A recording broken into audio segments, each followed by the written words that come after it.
think of corn, I think of farms. And when I think of farms, I think of my grandfather, because my grandfather was a farmer. He lived in upstate New York, and almost every summer until I was about 14, I would be shipped upstate to go live on the farm. And, you know, at first it was cool, and then it got uncool, then it got cool again. You know, you do all the things you have to do on a farm. Sometimes it would be help planting stuff like corn that would grow till late in the fall. Or sometimes it would be harvesting stuff like early pumpkins and squash. Sometimes it would be feeding the cows and milking them, or feeding the chickens, or doing all the other things you have to do on a farm. But there'd always be time for me, because I love to go out in the woods. I love to go trampsing around and looking for things. And every afternoon, my grandfather would send me off into the woods to go wherever I wanted to go. You know, one thing that I loved to do was go fishing. It was so much fun because there'd be this big brook that would flow across, and there was this bridge. And I'd love to just walk all along there. I'd go finally to the bridge, and I'd throw my line in, and once in a while I'd catch a big trout, a rainbow trout, all the colors. And it was just fun just to be out in the woods all by myself. So I grabbed my fishing pole and my bucket and the worms that I had dug up in the old tomato can, and I went on my way. And it wasn't long before I made my way to that bridge, taking turns and twists through the forest to see what was new, what had slept over here that night, or what new mushrooms were growing. But I made my way to that bridge, and I threw my line over, and I started to whistle. And all of a sudden, I felt something pulling, and it was pulling pretty hard. And, you know, this was the old type of, you know, fishing line and fishing rod. There was no reel on it, just a pole with some good, strong wire on it. And I pulled, and whoa, boom, up came a catfish. A very big, somewhat ugly catfish. You know, the kind with the big whiskers that would hang out way on the bottom of the stream. I sort of unhooked him and sort of pushed him back towards the water. Said, go. But he didn't want to go, so I walked him down. He was nice close to the water, and I sort of pushed him in, but he sort of turned around and came back out. I said, no, you don't understand. You belong in the water. Go back. And I picked him, and I just sort of pushed him. I didn't want to like toss them in, because I knew that they lived and buried themselves deep into the salt and sand on the bottom of the stream and river, and so throwing them in wouldn't be a good thing. So I just pushed him along, and he turned around and he pushed back, and eventually he just would not go back in the water, so I had to fill up my bucket. I placed him in there, and I went on fishing, and I got a bunch of nibbles here and there until all my worms were gone, but I never did catch anything. And still there was that old catfish in the bottom of the bucket. Well, didn't know what else to do, so I sort of took him home to my grandfather, and I said, you know, grandfather, you know, I sort of told him, you know, this catfish, he sort of wouldn't go back in the water, you know, can he stick around for a little bit?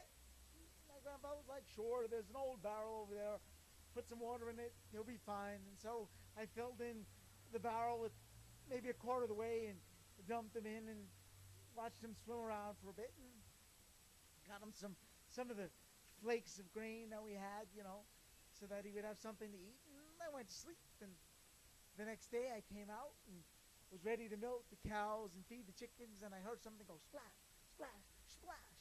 And I looked over at that barrel, and this catfish was sort of jumping out of the barrel and splash. And you just see its tail make its way above the edge of that barrel. So I went over, and it seemed to wag its tail at me like it was happy to see me. It was the strangest catfish I had ever seen. I said, what are you doing? But the catfish just sort of nodded its head and swam around and around when it saw me, and I sort of, in my pocket, took out some of the chicken feed, and I put that in, and I went on. And throughout the day, I would walk past, back and forth, doing different chores, passing that barrel, and every time I passed, I'd go splash, splash, splash, and that catfish would jump higher and higher, until by the end of the day, that catfish, boom, jumped right out of that barrel. Like, you have to be in the water or you're going to die. So I pick up the catfish and I threw it back in water, and again it jumped out and landed on the ground. I picked it up and out and picked it up, and I picked it up and I put a lid on the top. I said, "Grandfather, that catfish has to go back tomorrow." I said, "Why? It seems like it's doing fine in that barrel." You don't understand. It's jumping out. It's landing on the ground. I spent an hour keep getting it back into the barrel, and then it would jump back out. I had to put a lid on it. All right, take him back and just dump him in. He'll find his way. So the very next day I did my chores. I took the lid off. It jumped, sort of stayed in the barrel. Every once in a while I'd find it drowning in the air on the ground. So I picked it up and put it back into the water. And finally came the time when I was free. Didn't have any chores left to do. Everything was done. I took the catfish and I filled up my bucket. I put them in my bucket and I went back to the stream, ready to dump them back in. And I took it, and I dumped it back into that edge of that stream, and that catfish just sort of stuck to the bottom of the bucket. And I looked in the bottom of the bucket, and there I said, "Let go," because catfish has those sort of sticky things on the bottom where they stick the things. I said, "Let go, you have to go back into the water." And I sort of pulled it out and sort of pushed it in the water. But this time, and I wasn't seeing things, it literally turned around and started to wiggle its sort of body and its flippers, almost like it was standing on its flippers and tail, and sort of wiggled its way towards me. And I said, go, shoot. This is ridiculous. You're a fish. Go back into the river. And I sort of turned it around and pushed it back in the river, and I turned to walk back home, and all of a sudden I hear a and sure enough, this catfish is following me. Again, I picked up this time. I literally picked up, and I didn't care. I just threw it until it landed in the middle of that river. And I turned around, and I was going home, and I was about halfway home when I heard these wet sort of along the path, and I looked back, and there was that catfish trying to keep up with me. I said, "This is ridiculous." But I picked the catfish up, and I put it back in my bucket. I got home, and just enough time to pour some water back in it and pour them back into the barrel, and said, "Grandfather, what am I going to do?" Grandfather said, "Looks like you're going to have to keep him. Looks like you got yourself a pet, at least for the summer." I said, "Oh, great, a pet fish. Won't that be a lot of fun?" Well, what can he do with a fish? A fish doesn't do anything. But I was wrong. I was wrong, because every day that fish would jump out of that barrel and spend more time outside. And in fact, I even gave it a name. I named it Fred, because I figured Fred, fish, they sort of went together. So Fred the fish started spending half hour, and then an hour, and then half a day outside the water. And it would follow me around. I would go and feed the chickens, and there would be Fred fish sort of flopping and walking behind me, and it seemed to be getting along just fine. Don't know how, but it was. This went on for about a week, until one day I came out in the morning, ready to milk the cows, really tired. Because, if you ever been on a farm and milk cows at about 4 or 5 in the morning when you're out there, and Fred Fish was waiting at the door. It almost seemed like he was wagging his tail again and going, if a fish could go, that's what he was doing. And I thought, this is really bizarre. I must still be asleep. So I walked, and I started going towards the cows, and Fred Fish followed me around all day long on that farm.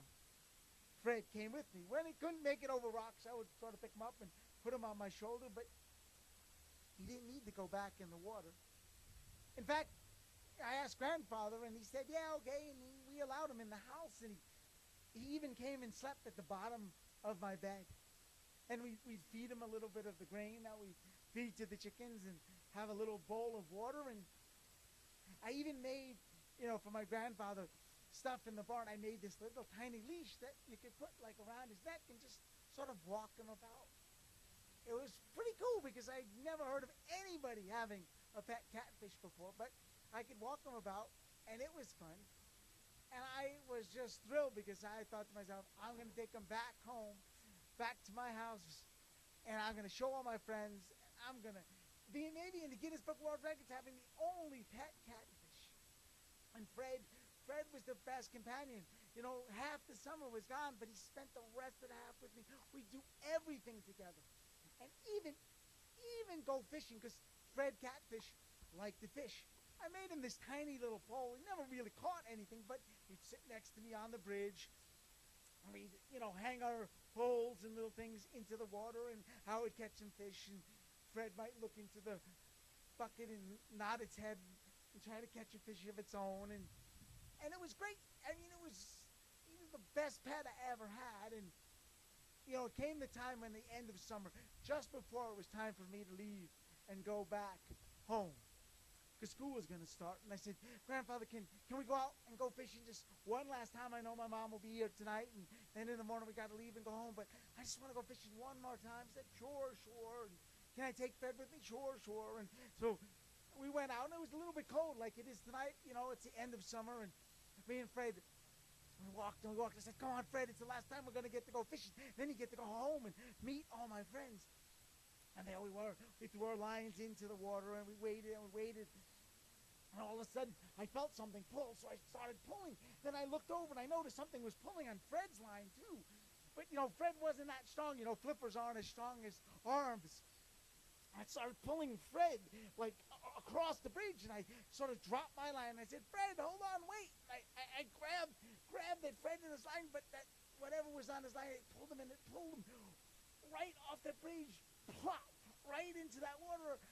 I said, Fred, are you okay? I ran down the bridge. I ran into the stream because it wasn't that deep, and I tried to catch him, and I grabbed Fred, and I picked him up, but it was too late. Fred the Catfish had drowned. And that was the end